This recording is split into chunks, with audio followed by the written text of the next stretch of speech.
அண்ணா பல்கலைக்கழக மாணவிக்கு பாலியல் தொல்லை வழங்கப்பட்ட விவகாரம் தொடர்பாக தமிழக வெற்றி கழகத்துடைய தலைவர் விஜய் அவர்கள் சென்னை கிண்டி ஆளுநர் மாளிகையில் ஆளுநரை சந்தித்து புகார் தெரிவித்திருக்கிறார்.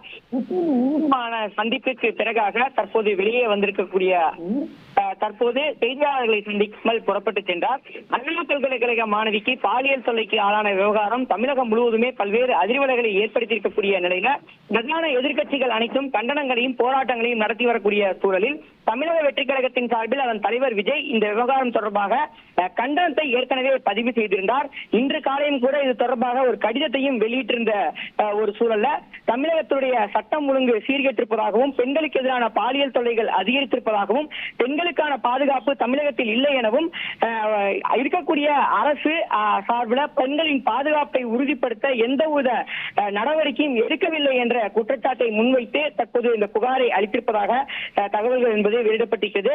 மேலும் தமிழக வெற்றி கழகத்துடைய தலைவராக விஜய் அவர்கள் ஆளுநரை சந்தித்து தமிழகத்தில் பெண்களுக்கு எதிராக நடைபெறக்கூடிய பல்வேறு குற்றங்கள் அண்ணா பல்கலைக்கழகம் மட்டுமின்றி பல்வேறு குற்றச்சம்பவங்களை சுட்டிக்காட்டியிருப்பதாகவும் தமிழக அரசு இதற்கான நடவடிக்கையை எடுக்க தவறவிட்டதாகவும் தெரிவித்து இந்த புகாரை தெரிவித்திருக்கிறார். மேலும் இந்த அண்ணா பல்கலைக்கழகத்தை பொறுத்தமட்டில் பாதிக்கப்பட்ட இந்த மாணவியுடைய விவரங்களை முதல் தகவல் அறிக்கையாக வெளிப்படையாக வெளியிட்ட காவல்துறையை கண்டித்தும் குற்றஞ்சாட்டப்பட்டு கைது செய்யப்பட்ட ஞானசேகரனுடைய பின்னணி தொடர்பாகவும் சம்பவம் நடந்தன்று ஞானசேகரனுடன் வேறு ஒரு நபர் இருப்பதாக தொலைபேசி உரையாடல் குறித்தான புகாரும் முதல் தகவல் அறிக்கையில குறிப்பிடப்பட்டிருக்கக்கூடிய சூழல்ல அவர் குறித்தான விவரங்கள் அனைத்தும் காவல்துறை தரப்பில் மறுப்பு தெரிவிக்கப்பட்டு ஒரு விரிவான விசாரணை என்பது இந்த விவகாரத்தில் நடைபெறவில்லை எனவும் சார் என்று குறிப்பிடக்கூடிய அந்த நபரை காவல்துறையினர் அடையாளம் காணாமல் கண்டும் காணாமல் அதை மூடி மறைப்பதாகவும் அவர் குறிப்பிட்டிருக்கிறார். மேலும் சட்டத்தின் முன் உரிய நடவடிக்கை எடுக்க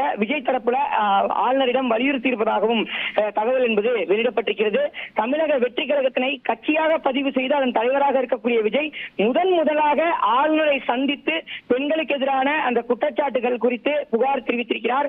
நிகழ்ச்சியில தமிழக வெற்றி கழகத்துடைய சார்பில் பொதுச்செயலாளர் புஷி ஆனந்த் தலைமை கழக நிர்வாகிகள் உள்ளிட்ட பலர் இடம்பெற்றிருக்கிறார்கள்.